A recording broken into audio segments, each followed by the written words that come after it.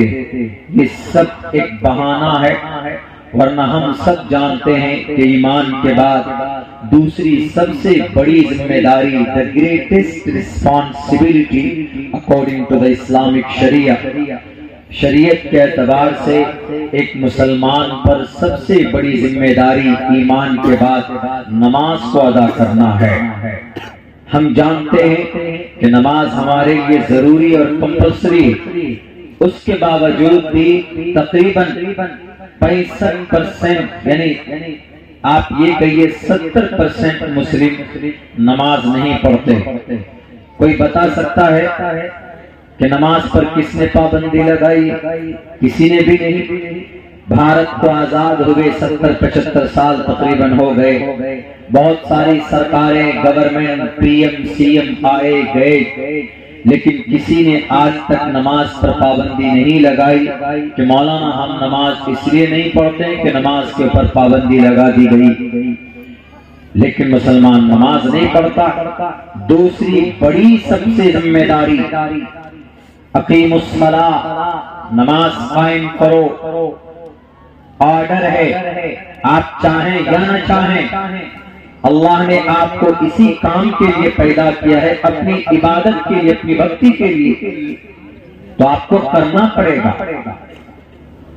اقیم الصلاۃ it's an order, یہ حکم ہے، ماننا پڑے گا، عمل کرنا پڑے گا، کوئی چارہ نہیں ہے. دوسرے نمبر پر اور بھی احکامات ہیں، زکوٰۃ ہے، روزہ ہے، حج ہے، لیکن کچھ کنڈیشن کے ساتھ ہے. زنا گناہ ہے،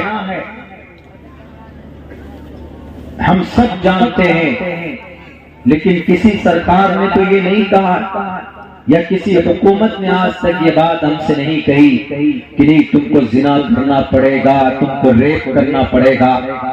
ہر دھرم میں، ہر مذہب میں، ہر سماج میں یہ گناہ ہے. کسی سماج کی بیٹی کی عزت کو لوٹنا ایک گناہ ہے. ابھی خود آپ نے دیکھا کہ حضرت مولانا صدر صاحب نے ایک نکاح کے لیے کتنی تفتیش کر رہے ہیں. کیوں؟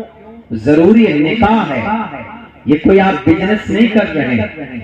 ایک سامان خریدا، غلط ہو گیا، امیزون پہ گئے، آن لائن آرڈر کیا، غلط پروڈکٹ آ گیا تو آپ فوراً 10 دن کے اندر میں ریٹرن پالیسی ہوتی ہے، آپ اس کو ریٹرن کر دیجئے، وہ دوسرا مال آپ کو دے دے گا یا آپ کو ریفنڈ کر دے گا. ایسا نہیں ہے. اس لیے نکاح میں اتنی چھانبین اس لیے کی جاتی ہے، گواہ ہوتے ہیں، میڈیٹر ہوتا ہے جس کو وکیل بولتے ہیں، ان کی موجودگی میں ایک نئی زندگی کا نرمان ہوتا ہے. اس لیے اتنی تحقیق کی جاتی ہے کہ کیا یہ نکاح یقیناً لڑکی کے طرف سے ہے، ان کی مرضی سے ہے کہ نہیں ہے. یہ ساری تفتیش کی جاتی ہے کہ ایک پاکیزہ زندگی ہو. یہ چیزیں ہیں کہ ہم لوگ عمل کم کرتے ہیں. ہم سب میں کون نہیں جانتا ہے کہ جھوٹ بولنا پاپ ہے؟ سب جانتا ہے، تب بھی جھوٹ بولتے ہیں. کس نے مجبور کیا؟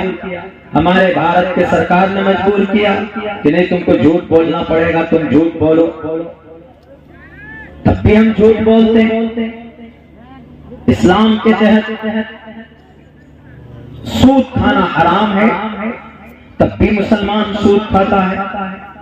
سینے میں دل لے کر، ایمان لے کر، تب بھی سود کھاتا ہے، سود پہ پیسے لگاتا ہے. اللہ نے دولت دی ہے تو اس کا ناجائز استعمال کرتا ہے. صاف لفظوں میں قرآن میں ہے احل اللہ البیع وحرم الربا، قرآن کی آیت ہے یہ. روزہ فرض ہے. کتب علیکم الصیام کما کتب علی الذین من قبلکم لعلکم تتقون. ایک چیز اور بتاؤں مسلمانوں، ہم لوگ اپنی زندگی گزارتے ہیں اللہ کے کمان، اللہ کے حکم کے مطابق، نبی کے طریقے کے مطابق. ہر حکم کے پیچھے ایک حکمت ہے. Why do we offer salah 5 times a day؟ کیوں ہم لوگ 24 گھنٹے میں 5 وقت کی نماز پڑھتے ہیں؟ ایک آرڈر ہے اللہ کا، لیکن فائدہ کیا ہوگا نماز پڑھنے کا؟ ان الصلاۃ تنہا عن الفحشاء والمنکر. نماز پڑھیں گے تو بے حیائی سے، بری باتوں سے اللہ آپ کو روک دے گا نماز کے ذریعے سے. یہ صرف قرآن کا اور اسلام کا یہ طریقہ ہے کہ اگر آپ عمل کرتے ہو کسی اچھے اللہ کے حکم پر، اللہ کے آرڈر پر، تو اس کا ریزلٹ، اس کا ریٹرن آپ کو ملتا ہے. اس کا کسی اور مذہب میں نہیں ہے یہ چیز، کسی اور مذہب میں بالکل نہیں ہے، اسلام میں ہے. روزہ کیوں رکھتے ہیں؟ What is benefit? What is the purpose to keep fast in the month of Holy Ramadan, in the complete in 1 month, پورے مہینے میں to keep fast روزہ رکھتے ہیں؟ کیا مقصد ہے؟ مقصد آگے بتایا. کتب علیکم الصیام کما کتب علی الذین من قبلکم لعلکم تتقون، تاکہ تمہارے اندر تقوی پیدا ہو، پرہیزگاری پیدا ہو. حج کیوں کرتے ہو؟ اللہ کا آرڈر ہے. زکوٰۃ کیوں دیتے ہو؟ تاکہ غربت دور ہو جائے، اللہ کا غریبوں کا حصہ ان تک پہنچ جائے. دنیا کے کسی اور مذہب میں یہ چیز نہیں ہے کہ اللہ کے آرڈر کے ساتھ ساتھ میں فائدہ بھی ہو، کہ اگر اس آرڈر کو مانیں گے تو یہ فائدہ ہو.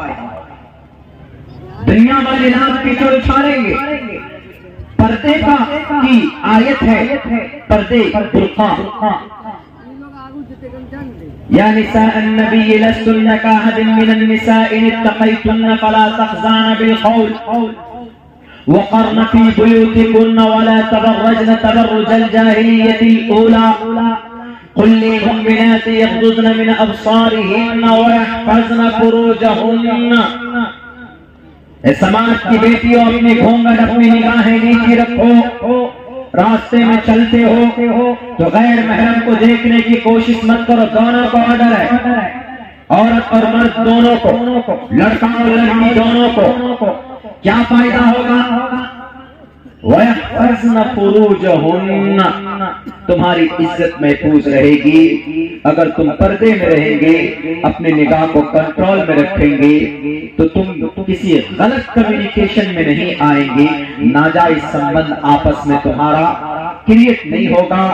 ناجائز تعلقات، ناجائز سمبند تمہارے بیچ میں پیدا نہیں ہوں گے. یہ اسلام کی خوبصورتی ہے، یہ قرآن کا فرمان ہے. اگر آپ کسی آرڈر کو مانتے ہیں، کوئی نہ کوئی مقصد پیچھے ہوتا ہے. دنیا چلا رہی ہے، ابھی بدنام کرنے کی پوری کوشش میں ہے،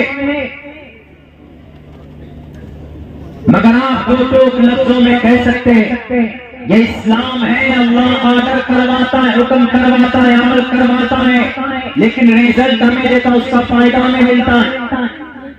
سماج کے اندر کوئی بیٹی گھونگھٹ ڈال کر، اپنی خوبصورتی کو چھپا کر، اگر اپنی عزت و آبرو کو کسی غیر کے سامنے ظاہر نہ کر کے اپنی زندگی گزارتی ہے، میں 100 بار قسم کھا کر یہ بات کہنے کے لیے تیار ہوں، اس کی عزت پر کوئی ہاتھ ڈالنے کے لیے سوچے گا بھی نہیں. کیوں؟ پتہ ہی نہیں. بلکہ برقع پہننے والی عورت کا تو دل سے سمان کیا جاتا ہے کہ نہیں، یہ بڑی عزت دار معلوم ہوتی. دیکھ لیجئے ممبئی میں وہ ایکٹریس، وہ کسی اداکار کی بیٹی کپڑے نہیں پہنتی. پتہ ہے اس کی اصل بات کیا تھی اندر میں؟ کبھی کبھی ایسا ہوتا ہے کہ کپڑا جب نفرت کرنے لگے نا آپ سے، جب اللہ روٹ جاتا ہے تو پھر اللہ تبارک و تعالیٰ آپ کو کس دہلیز تک پہنچا دیتا ہے. یو کان گیز, آپ اندازہ نہیں لگا سکتے. نام نہیں لوں گا میں. برہنہ گھومتی ہے, وہ چھوٹے بہت چھوٹے کپڑے کا نہ کے برابر. وہ کوئی مسلم اداکار کی بیٹی, اس سے کسی نے پوچھا, اس نے کبھی کپڑے پہنے کہ میں پورا کپڑا پہننا چاہتی ہوں, تو اس نے کہا کہ میں پتا پورے کپڑے کیوں نہیں پہنتی, کیونکہ میں جب پورے کپڑے پہنتی ہوں تو میرے پورے بدن پر چھالے پڑ جاتے ہیں.